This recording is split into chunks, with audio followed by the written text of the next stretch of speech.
অসমীয়াৰ হিয়াৰ আমুঠু জুবিন গাৰ্গৰ প্ৰতি শ্ৰদ্ধাঞ্জলি জ্ঞাপন কৰাৰ বাবে আমি সদৌ কোচচাৰী ছাত্ৰ সন্থা, অসম জাতীয়তাবাদী যুৱ ছাত্ৰ পৰিষদ আৰু সদৌ অসম গৰিয়ামূৰীয়া দেশী জাতীয় পৰিষদে আজি গোৰেশ্বৰ ৰাইজৰ সহযোগত গোৰেশ্বৰৰ মাজমজিয়াত এক শ্ৰদ্ধাঞ্জলি কাৰ্যসূচী ৰূপায়ণ কৰিছোঁ।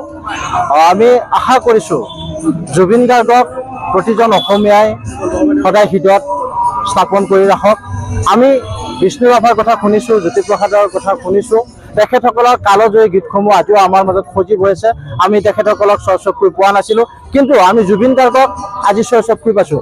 আমাৰ উত্তৰ পুৰুষসকলে জুবিন গাৰ্গক দেখা নাপাব যদিও জুবিন গাৰ্গৰ যি কালজয়ী সৃষ্টি সংগীতসমূহ সদায় আমাৰ মাজত সজীৱ হ'ব আৰু উত্তৰ পুৰুষৰ মাজতো এই কালজয়ী গীতসমূহে সদায় সজীৱ হৈ থাকিব। আমি হৃদয় স্থাপনাত জুবিন গাৰ্গক সদায় স্থাপন কৰি ৰাখিম আৰু আজিৰ এই শ্ৰদ্ধাঞ্জলি অনুষ্ঠানৰ জৰিয়তে জুবিন গাৰ্গৰ বিদেহী আত্মাৰ আমি সদ্গতি কামনা কৰিছোঁ। হিয়াৰ আমুঠ জুবিন গাৰ্গৰ মৃত্যুত আমি অসম জাতীয়তাবাদী যুৱ ছাত্ৰ পৰিষদৰ লগতে গোৰেশ্বৰ আঞ্চলিক কোচচাৰী ছাত্ৰ সন্থা, গৰিয়ামূৰীয়া দেশীয় জাতীয় পৰিষদ আৰু গোৰেশ্বৰবাসী ৰাইজৰ সহযোগত আমি শ্ৰদ্ধাঞ্জলি অনুষ্ঠান আমি আয়োজন কৰিছিলোঁ।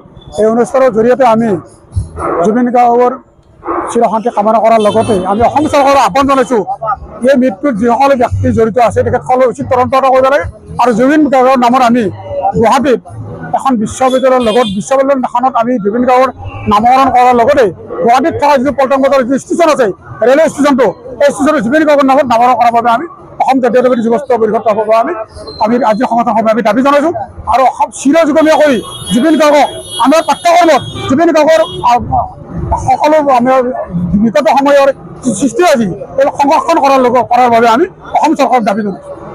অসমীয়াৰ হিয়াৰ আমুঠু জুবিন গাৰ্গৰ প্ৰতি শ্ৰদ্ধাঞ্জলি জ্ঞাপন কৰাৰ বাবে আমি সদৌ কোচচাৰী ছাত্ৰ সন্থা, অসম জাতীয়তাবাদী যুৱ ছাত্ৰ পৰিষদ আৰু সদৌ অসম গৰিয়ামূৰীয়া দেশী জাতীয় পৰিষদে আজি গোৰেশ্বৰ ৰাইজৰ সহযোগত গোৰেশ্বৰৰ মাজমজিয়াত এক শ্ৰদ্ধাঞ্জলি কাৰ্যসূচী ৰূপায়ণ কৰিছোঁ।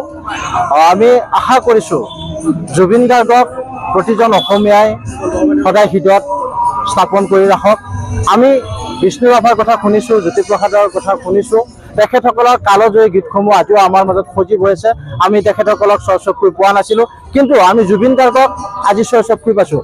আমাৰ উত্তৰ পুৰুষসকলে জুবিন গাৰ্গক দেখা নাপাব যদিও জুবিন গাৰ্গৰ যি কালজয়ী সৃষ্টি সংগীতসমূহ সদায় আমাৰ মাজত সজীৱ হ'ব আৰু উত্তৰ পুৰুষৰ মাজতো এই কালজয়ী গীতসমূহে সদায় সজীৱ হৈ থাকিব। আমি হৃদয় স্থাপনাত জুবিন গাৰ্গক সদায় স্থাপন কৰি ৰাখিম আৰু আজিৰ এই শ্ৰদ্ধাঞ্জলি অনুষ্ঠানৰ জৰিয়তে জুবিন গাৰ্গৰ বিদেহী আত্মাৰ আমি সদ্গতি কামনা কৰিছোঁ।